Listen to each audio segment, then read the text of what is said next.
Hello students, Target IAS wish you a very happy new year. This is a series of lectures covering economy related current affairs targeting Prelims and Mains 2021. This particular video covers economy related current issues from 1st January 2021 till 6th January 2021. Let's begin. This article here mentions that the interest rate on certain saving schemes is not changed or remained unchanged. Now, what is a saving scheme? Saving scheme is a scheme proposed or organized by the Government of India or any public sector enterprises with the whole motive of increasing healthy investment in the Indian economy. So the main objective of any saving scheme by the Government of India is to encourage healthy investment options by the individual. Now this article mentions three such saving schemes. They are PPF, Public Provident Fund, NSC, National Saving Certificate, and Girl Child Scheme, which is also called Sukanya Samriddhi Yojana. Now let us look at what PPF or Public Provident Fund is. Now let us look at the benefits of this Public Provident Fund scheme.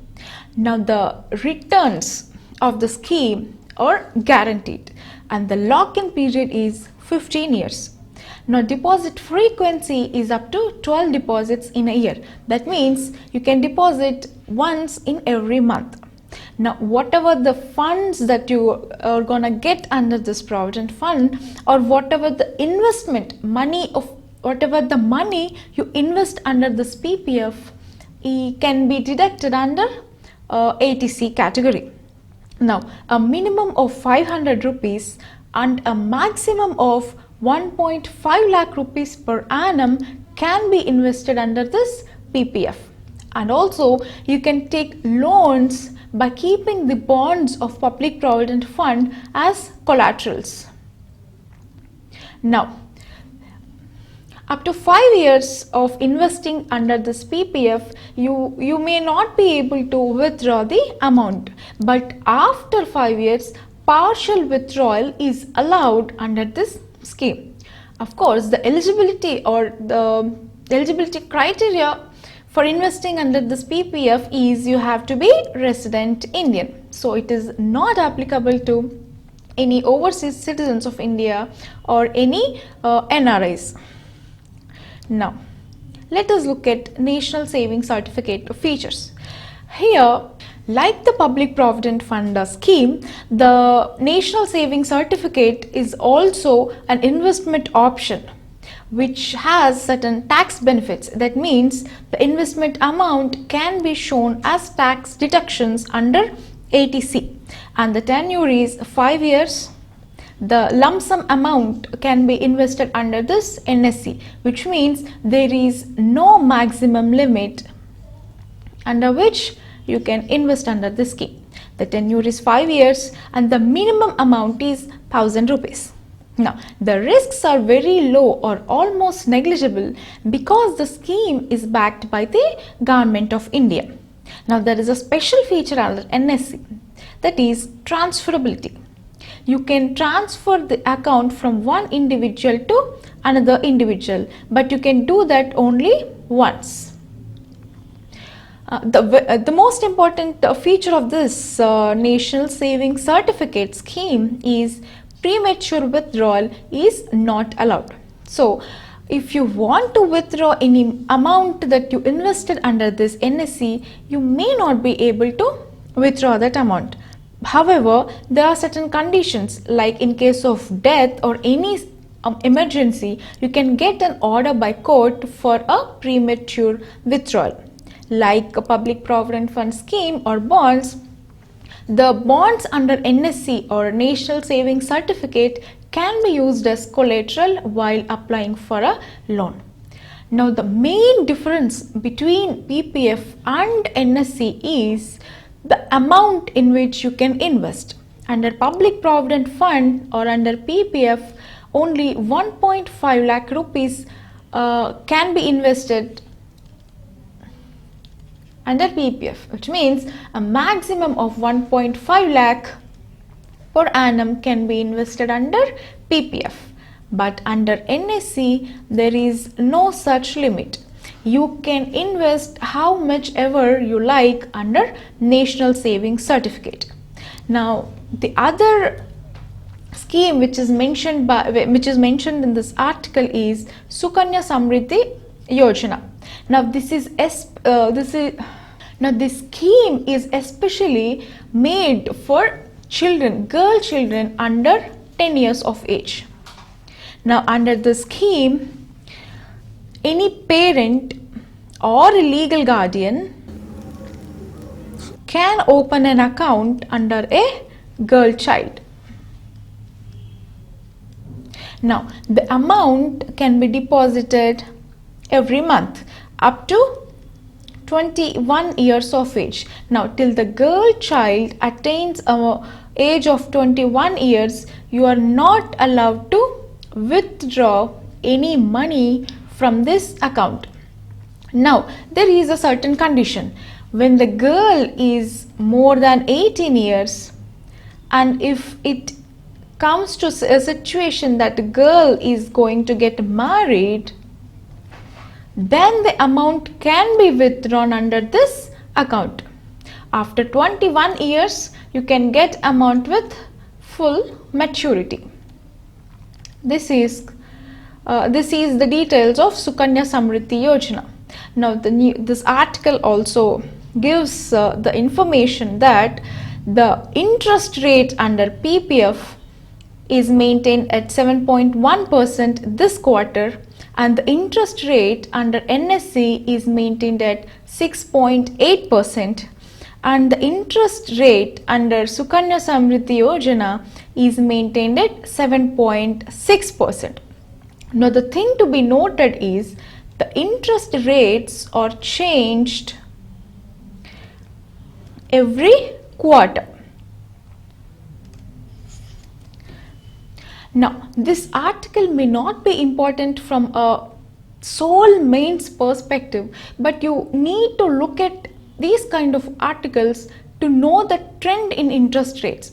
So, UPSC may not ask what is the interest rate of PPF under this particular quarter, but you need to note or track the trends in changes of the interest rate, whether it is increasing or decreasing or remain constant based on the Indian economy. This article mentions that the United States of America had imposed certain import tariffs on certain goods coming from French and Germany. To be crisp, US had imposed tariffs on certain goods coming from the European Union. Now, the goods that mentioned here are aircraft carriers, cognac, wine, and some cheese products. So, what is the reason behind the US imposing such import tariffs on these particular articles coming from the European Union? Let's dig into the background a little. Now, Airbus is an airline carrier of European Union. Now, Boeing is an airline carrier of America or the United States of America. Now, the feud between these two airline carriers dates back to around 2004 and 2005 when the airline Boeing filed a complaint against Airbus in World Trade Organization, saying that the Airbus has received around $22 billion in illegal subsidies. Now, the main claim of Boeing is that the Airbus airline carrier is receiving government subsidies and government loans at cheaper rates from the European Union. Now, Now, the US officials have estimated that the subsidies had resulted in an economic benefit of more than $200 billion. Now, Airbus in return filed a complaint under World Trade Organization that Boeing is also receiving government subsidies at higher rates and it is also receiving contracts from military and other organizations at a lower rates. So EU retaliated with a counter case alleging that Boeing had received $23 billion in trade distorting subsidies in the US, mainly for its research and development products. So the case went to WTO, and in 2010 WTO ordered or claimed that Airbus is indeed receiving government subsidies. In a revised judgment in 2011, the WTO claimed that even Boeing is receiving government subsidies from the United States government.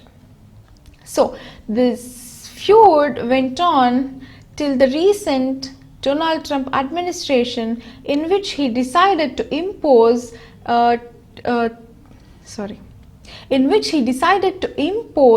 import tariffs on some or all the goods coming from European Union. Now, coming to the next article, there is an international organization called FATF, which is Financial Action Task Force. Now, the duty or the role of this FATF is to monitor all money laundering activities and terror financing activities of all the countries or the member countries of FATF. So the FATF act as watchdog in monitoring money laundering activities and terror financing activities. The news here is there are 2 points mentioned in this article.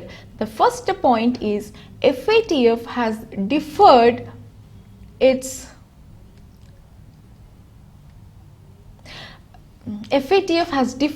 evaluation of India. These evaluations happens once in a decade because there are many financial institutions in a country and there are crores of accounts under every financial institution. So it is impossible to monitor all the accounts in a short period of time. So it takes almost 10 years for FATF to evaluate money laundering activities in countries like India. Now, the second point mentioned in this article is that banks or financial institutions are asked to raise the bar in monitoring money laundering activities.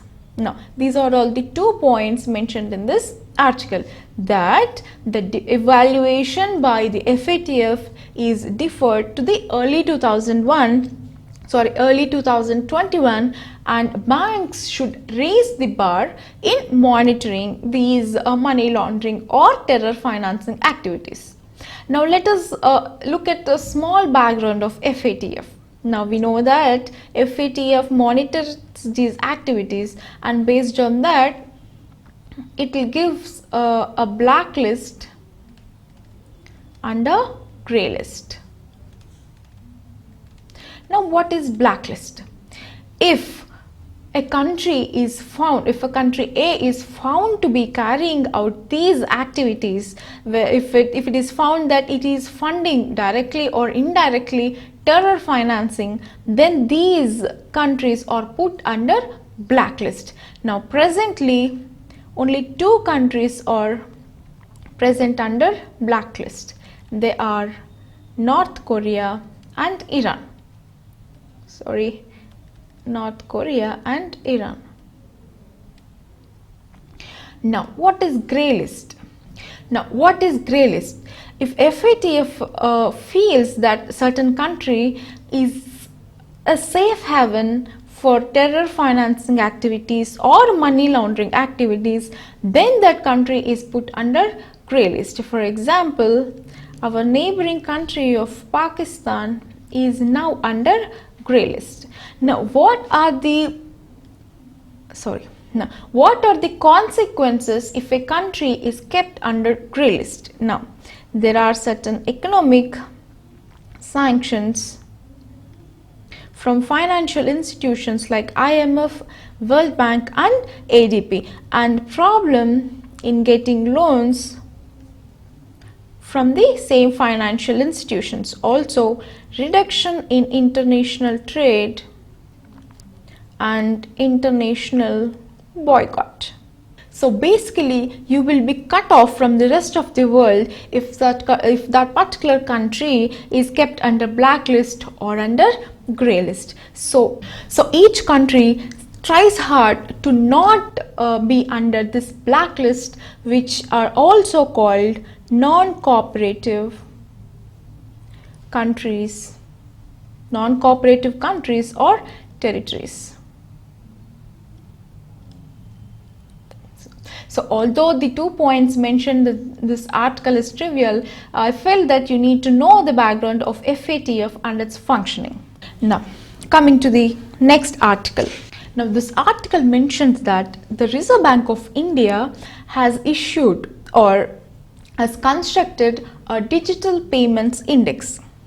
Now, we all know that slowly Indian economy is moving from cash transactions to digital payments. So the payment in electronic form or digital form is gaining very importance and is very prevalent nowadays.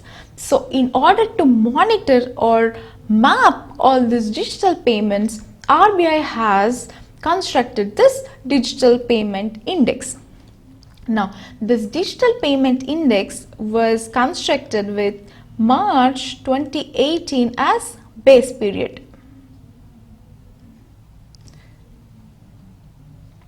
Now, with a total point of 100, the score for March 2019 and March 2020 was released by the RBI. Now, the score for March 2019 is 153.47 out of a possible 100, and the score for March 2020 is 207.84 under the total 100, which means there is an appreciable growth in digital payments.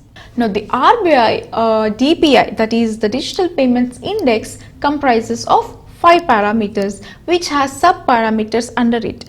The 5 parameters are payment enablers, payment infrastructure from demand side and supply side, payment performance and consumer centricity. Now, payment enablers.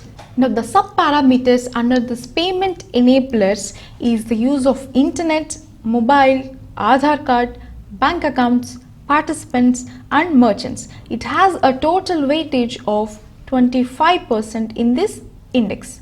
Now, the sub-parameters under this payment infrastructure from demand side is use of debit cards, credit cards, prepaid payment instruments, mobile banking and internet banking or FASTags. Now, this is from the consumer's perspective, and the total weightage of this parameter is 10%. Now, the payment infrastructure from supply side, that is from producer's perspective, is bank branches, business correspondents, ATMs, point of sale terminals, QR codes and intermediaries. Now, the whole weightage of this parameter is 15%. Now, the payment performance is measured by the indicators of digital payment systems both in volume and value, unique users, paper clearing, currency in circulation and cash withdrawals. Now, this has the highest weightage in the whole index, which amounts to around 45%. Now, the consumer centricity with 5% weightage includes awareness and education, declines, complaints, frauds and system downtime. So, based on all the sub-parameters on the 5 parameters, the digital performance of the economy is mapped by this index and gives a certain percentage that calculates the growth of the digital payments in the economy. Now this article discusses something called rapid post-pandemic economic recovery.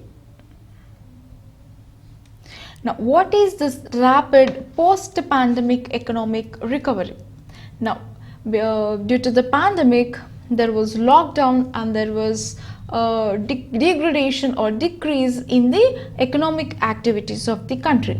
So, now that the lockdown is over and the economy is coming back to normal, the way or the speed in which this economic recovery is happening is called post-pandemic economic recovery. Now, the one factor which proves there is rapid economic recovery is the improvement in GST collections. Now, the news article mentions that in December month alone, 1.5 lakh crore is collected under GST, and in October and November an average of 1.05 lakh crore was collected under GST.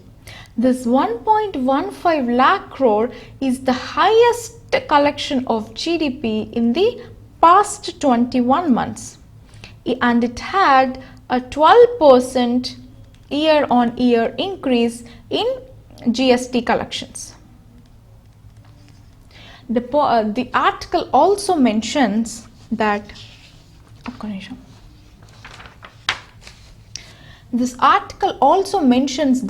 there was an increase in GST on imports. Though the overall imports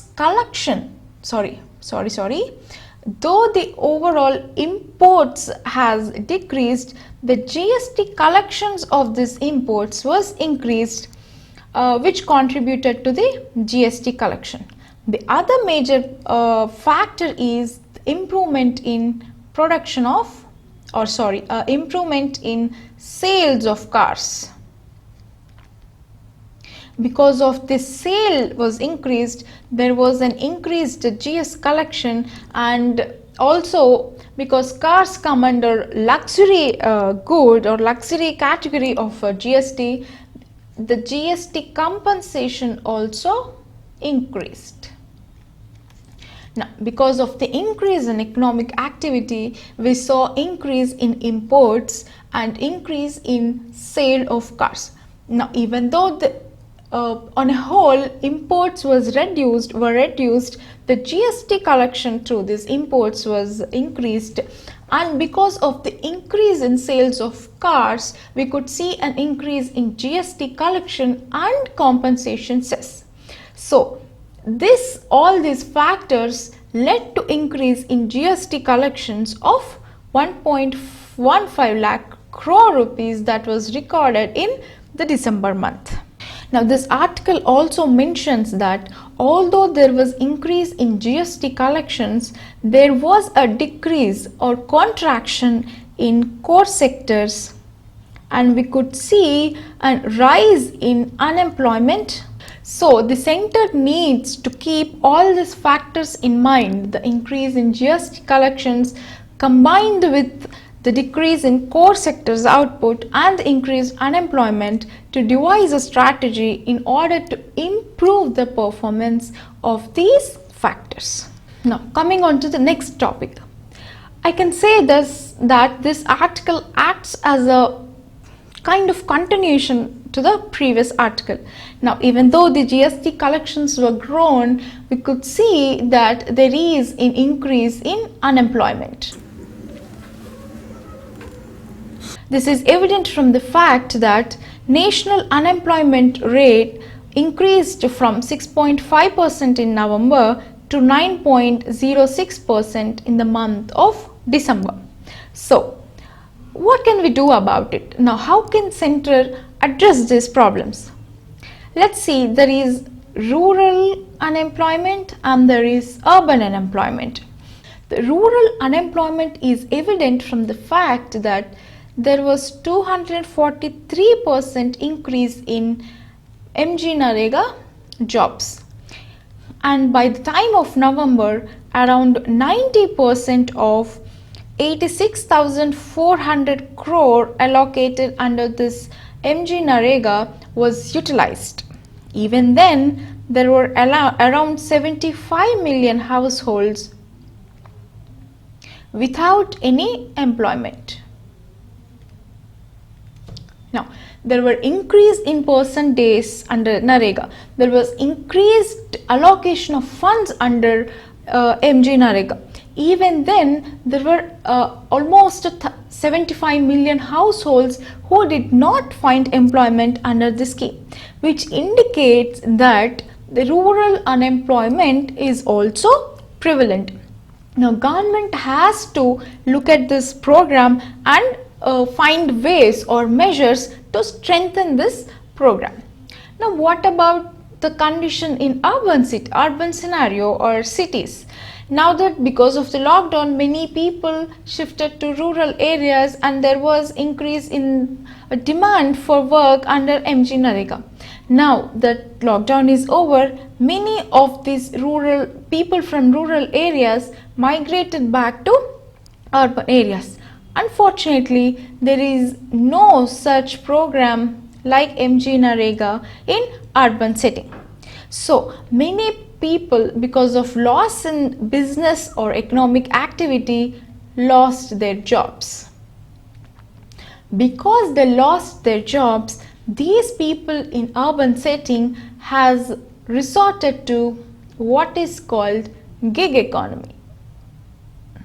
Now, what is gig economy?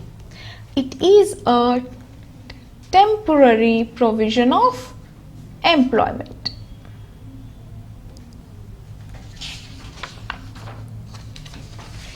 Now, basically, gig economy is a free market system in which people can attain employment on a temporary basis. So, there are two kinds of workers under this gig economy. The first kind of workers are freelancers. They are highly paid because of the high skilled labor, because they are basically high skilled labor. So there is no problem with these kind of workers. Now the second category under gig economy is those workers who depend completely on this temporary work for their employment. These are workers who lost their jobs because of slowdown in economy. So these workers are mainly dependent on this temporary work. So in order to address the issues of those workers working under gig economy, there is a report which was designed to evaluate the efficiency of gig economy. Now the metrics used under this, the parameters used under this gig report evaluation of gig economy are fair pay, fair conditions, fair contracts, fair management, and fair representation. Now, all these parameters were designed with an ultimate score of 10, and only two companies which were, of all the companies evaluated, only two companies showed a score of 5, and the remaining companies was scored less than. The two companies which scored more than 5 are Urban Company and Flipkart. Even the largest platform giants like Uber, Ola and Zomato were scored less than 2. Now, there is no proper regulatory mechanism which regulates these workers. Now, there is a uniform regulation which evaluates or monitors gig economy. Now, as I said earlier, there are two kinds of workers. One highly skilled and who are freelancing under gig economy, and the other section are wholly dependent on this temporary work for their livelihood. So this one size fit all strategy monitoring all these workers will not bring in effective results for the poor workers who mainly dependent on this temporary work. So the center needs to devise a strategy to bring in a separate regulation for the workers who are working on a temporary basis, with this temporary work as a primary source of income. Now, there is a pilot project going on between the government and the online platform of Swiggy. Now, under this PM Swanidhi or PM Street Vendors Atmanirbhar Nidhi scheme, Swiggy has enrolled around 36,000 of street vendors to be enrolled under the. Now, the online food platform of Swiggy has launched something called Swiggy Street Vendor Food Program under PM Swanidhi or PM's Street Vendor Food Program. Now, under this, Swiggy had brought around 36,000 street vendors into this program, and not only it brought these vendors into it, it also made sure that all these vendors were registered and certified under Food Safety Authority of India.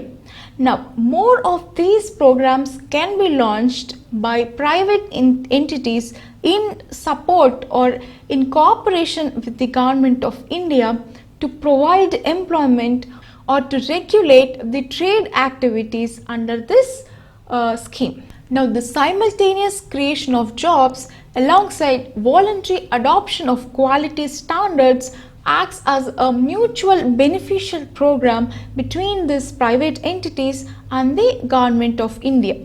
It also results in beneficial activities to all the workers under gig economy. This mutual symbiosis between the private entities and the government will not only improve or increase the quantity of jobs, but it can have the potential to increase the quality of livelihood of these unemployed people. This is a simple article from Prelims perspective. It says that Vietnam, which is world's third biggest exporter of rice, started to buy grain from India because of the increase in prices in the local economy. Here local economy means I am referring to Vietnam. Not just Vietnam, many other countries which are otherwise dependent on Thailand and Vietnam for food are switching to India for the grain imports. Now, Indian traders have contracted to export around 70,000 tons of 100% broken rice for January and February shipments at about $310 per ton. Now, this article discusses certain changes that was brought by the government in the sector of agriculture. We all know that the government has introduced certain formulas. Under that, the law states that the farmers now are free to sell their products in the private market, which means farmers need not go to agricultural mandis to sell their produce. They are free to sell their produce to any private players.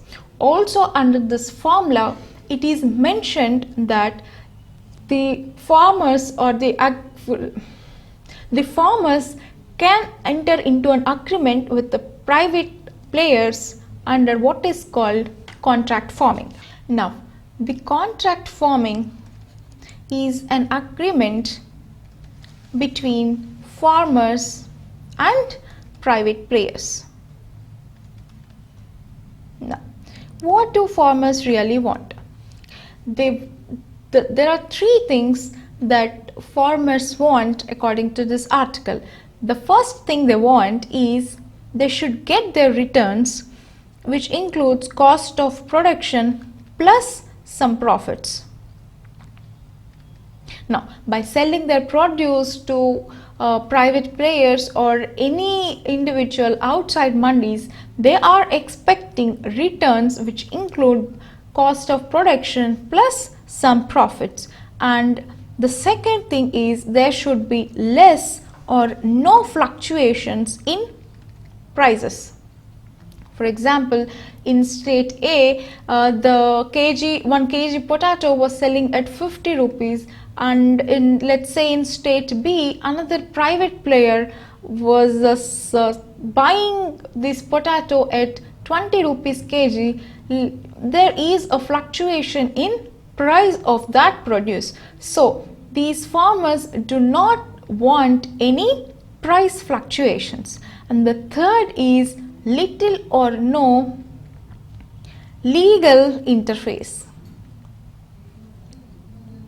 Now, all these factors will help in smooth procurement of produce from farmers by private players. Now, there is something happening here. When this contract farming is in full blown when this contract farming is activated in full blown, there is a risk of reduction in mandi's utility. Let's say if for 1 to 3 years farmers are constantly selling their produce to private players, then the relevance of mandi will fall down gradually. Now, because of that, the mandi system may become weak and non-existent. Let's say after 4 or 5 years, this contract between private players and farmers is not working properly, then we cannot look back to mandi because it will be in a broken state. Now, there are certain problems that are associated with selling their produce to private players. One, the private players may not buy the entire quantity of farmers. Now, they can make negotiations with the farmers and they can also delay the payments. Now, all these factors can be beneficial or it may not affect the private players, but these delay in payments or not buying the produce in one quantity will affect farmers in short term and in long term. Also, the problem with contract farming is it is a contract between unequals. On one hand, private players have money, time and legal advice at their disposal, whereas these poor farmers or small and marginal farmers do not have the strength of private players in any area. So, for example, if a private player delays the payment of the produce, or if they are not willing to pay, to buy the entire produce from that particular farmer, these private players, when this case is entangled in a legal mess, private player can wait it out, which means they have the time and capacity to delay the payments, or which means these private players have time and capacity to wait it out, whereas these farmers, they do not have. So this is one of the few problems associated with contract farming. Now, when government asks farmers to move from their regular crops, let's say a farmer is producing paddy in his 10 acres of land. Now, if the government asks to move away from his traditional crop, let's say government wants this particular farmer to grow paddy in only 6 acres and to grow vegetables in 4 acres. Now, this transition may take time along with loss of certain money. So, the government should be in a position to compensate the loss to the farmer while making this transition from regular crops to a wide variety of crops. So, these are certain issues that are discussed in this article. 1. Let me summarize the whole article in 2 or 3 points.